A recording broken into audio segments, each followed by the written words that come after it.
Сайн байна уу? Grow байна.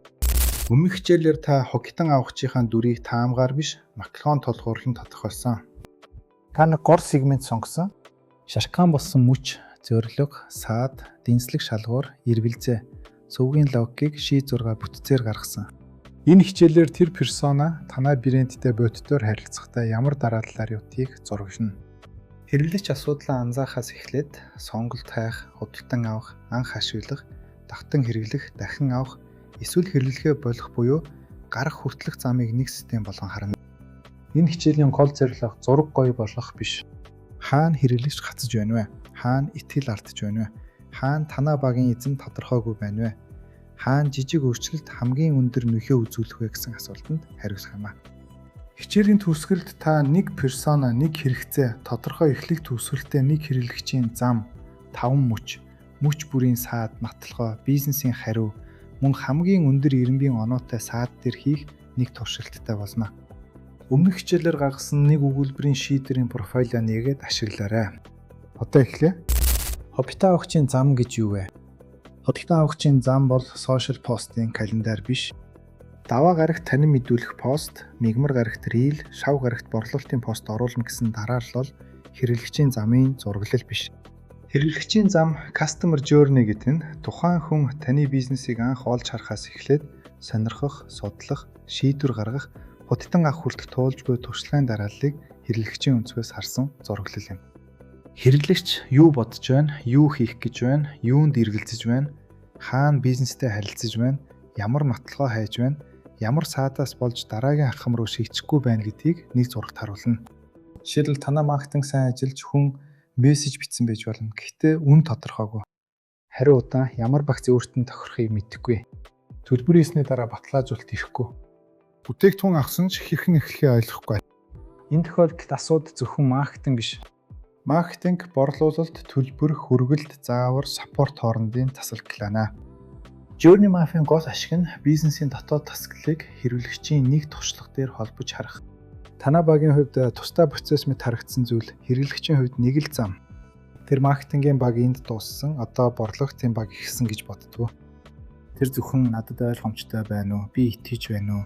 Би дараагийн ахлахмаа мэдэж байна уу? Амлсан зүйл боддоор ирж байна уу гэж мэдэрнэ. Тиймээс хэрэглэгчийн замын зураглал нь байгууллагын бүтэц биш, харин хэрэглэгчийн гаргадаг дараасан шийдвэрүүдийн зураглал юм аа. Мөн хэрэглэгчийн замын зураглалыг зөвхөн харилцах цэгүүдийн жигсаалт болгож болохгүй. Facebook, вебсайт, мессенжер, салбар хүргэлт хийж сайхан хаана харилцаж байгааг хэлнэ. Гэхдээ хэрэглэгч яагаад нэг цэгээс нөгөөдөө шилжиж, хаана эргэлзэж, хаана зогсож байгааг хэлэхгүй. Холбоо барих цэг бол хаана? Хэрэглэгчийн замын зураглал нь яагаад юу хийх гэж ямар сааттай, дараа нь хаашаа гэсэн логик. Жишээлбэл хүн Facebook постоос вебсайт руу ороогүй бол асуудал нь үйлдэл дураасан хэсэгт байж болно. Вебсайт руу орсон ч мессеж бичээгүй бол үнэ хэрэглэгчид тохирох хэсэг итгэл төрүүлэх магадлал дутуу байж болно. Мессеж бичсэн ч төлбөр хийгээгүй бол хариу өгөх хугацаа, төлбөрийн үйл явц, хэрэглэгчийн эргэлзээ татгалзлыг тайлах үйл явц асуудалтай байж болно. Тиймээс сувгийн тоог биш, шилжигтийн шалтгааныг зураглах. Та нэг харилцах цэгээс дараагийн харилцах цэг рүү хэрэглэгч яагаад шилжихгүй байгааг таамгаар биш, бодит баримтаар тэмдэглээрэй.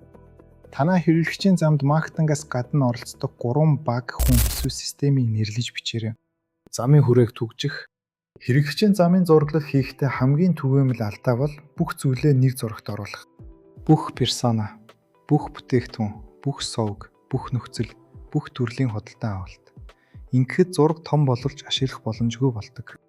Эхлээд 3 зүйлийг түгжинэ. Нэгдүгээрт нэг персона. Өмнөх хичээлээс олж авсан, сонгосон нэг гол худалдан авахч. Хоёрдугаарт нэг хэрэгцээ. Тэр яг ямар тодорхой асуудлыг шийдэх гэж байна вэ? Гуравдугаарт нэг эхлэл төгсгөл. Зам ямар үйл явдлаас эхэлж, ямар шийдвэрээр дуусах вэ? Жишээлбэл персона ажлын дараа хүүхдтэйгээ бэлтгэлгүйгээр чанартай цаг өнгөрөөхийг хүсдэг эцэг. Хэрэгцээ 20 минутын бүтээлч үйл ажиллагаа олох. Эхлэл хүүхэд утас үзэх хүсэл тавьсан. Төгсгөл багцыг дахин авах эсвэл өөр сонголт руу шилжих. Энэ хүрээ хангалттай тодорхой. Харин бүх эцэгхийн хүүхдтэйгээ өнгөрөх бүх туршлага гэвэл хэд өргөн. Өөр нэг жишээ. B2B санхүүгийн зөвлөгөөний персона гэж бодъё. Хэрэгцээ Хагас чиглийн тайлан илгээхээс өмнө алдаагаа тодорхойлох. Эхлээд тайлангийн хугацаа ортож банк авлага нотын зөрүү илэрсэн. Төгсвөл засах ажлын дараа л батлагдаж тайлан илгээхэд бэлэн болох. Энэ зурагт дараа нь сарын санхүүгийн бүх амьдралыг оруулахгүй. Нэг тодорхой ажлыг дуусгах замыг харна.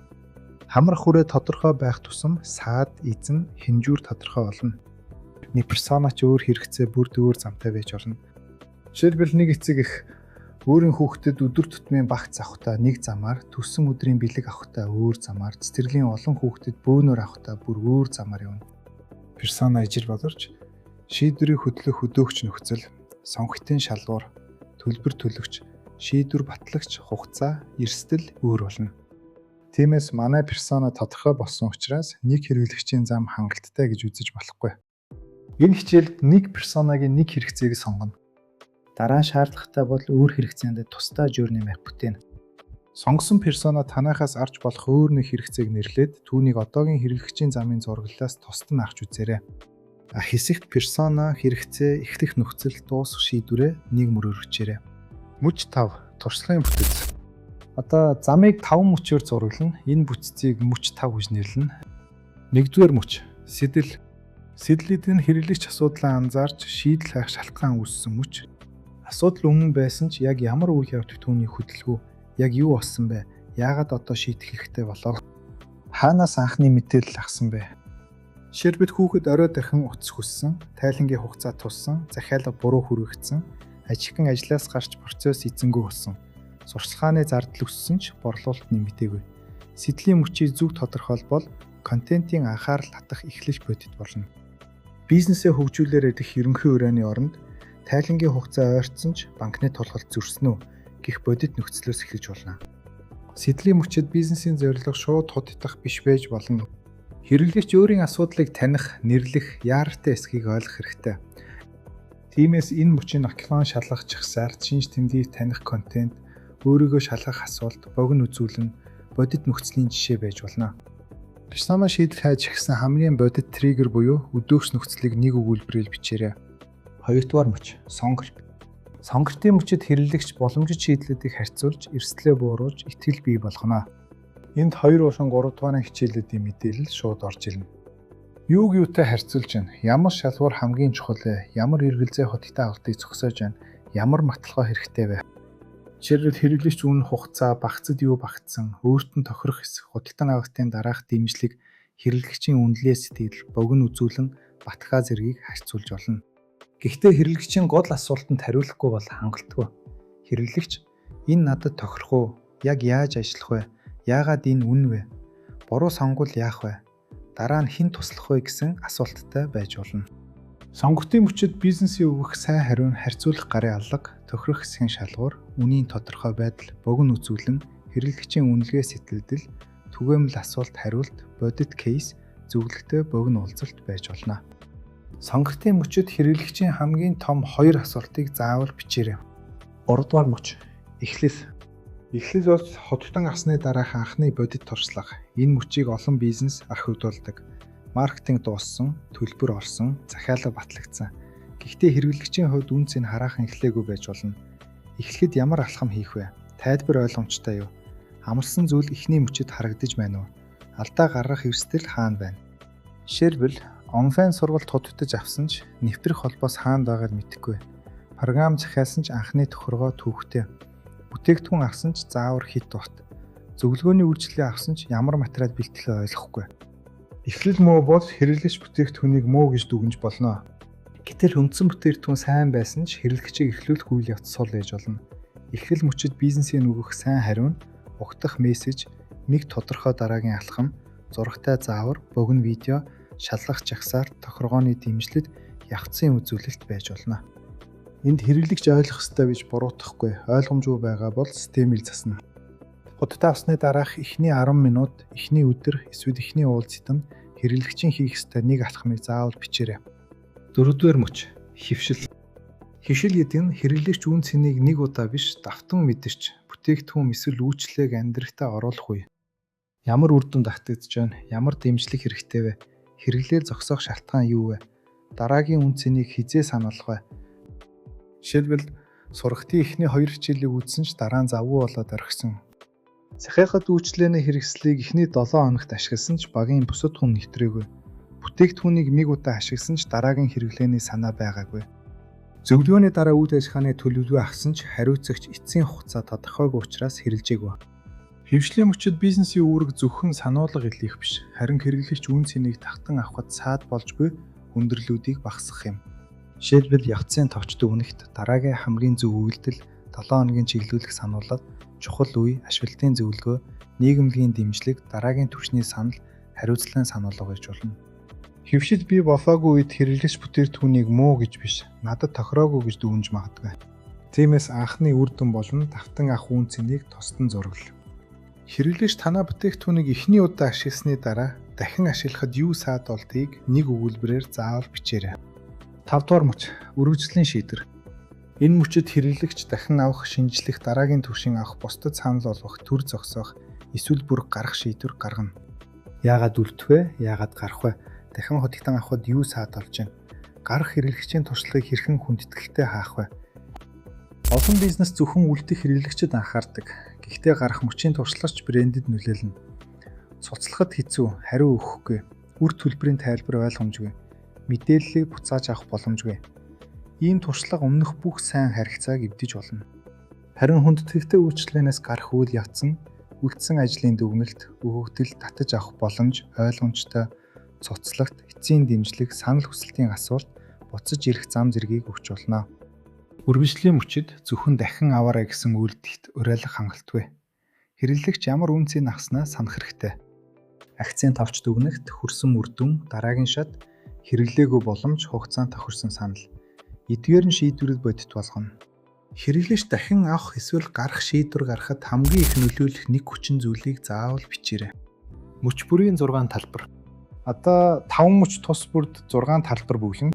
1-р талбар хэрэглэгчийн зорилго. Тэр тухайн мөчөд юу бүтээх, ойлгох, шийдэхийг хүсэж байна. 2-р талбар гол асуулт. Түүний толгойд байгаа хамгийн чухал асуулт юу вэ? 3-р талбар үйлдэл ба холбоо байх цэг. Тэр яг юу хийж байна? Хайрт хийж байна уу? Пост үзэж байна уу? Мессеж бичиж байна уу? Салбарт ирж байна уу? Төлбөр хийж байна уу? Заавар уншиж байна уу? Хэрэглэгчийн тусламж дэмжлэг асууж байна уу? 4-р талбар саад. Ямар зүйл түүнийг удаашруулж, эргэлзүүлж, зогсоож байна вэ? 5-р талбар итгэл төрүүлэх нотлогоо. Ямар мэдээлэл, процесс, багтлаа, жишээ, эргэлзээг бууруулах вэ? 6-р талбар бизнесийн хариу үйлдэл. Яг ямар контент, процесс, автоматжуулалт, ажилтны үйлдэл хийх вэ? Эдгээр 6 талбарын логик дараалал чухал. Хэрэглэгчийн зорилгыг ойлгохгүйгээр бизнесийн хариугаа бичихгүй. Саадыг магтахгүйгээр шийдэл сонгохгүй.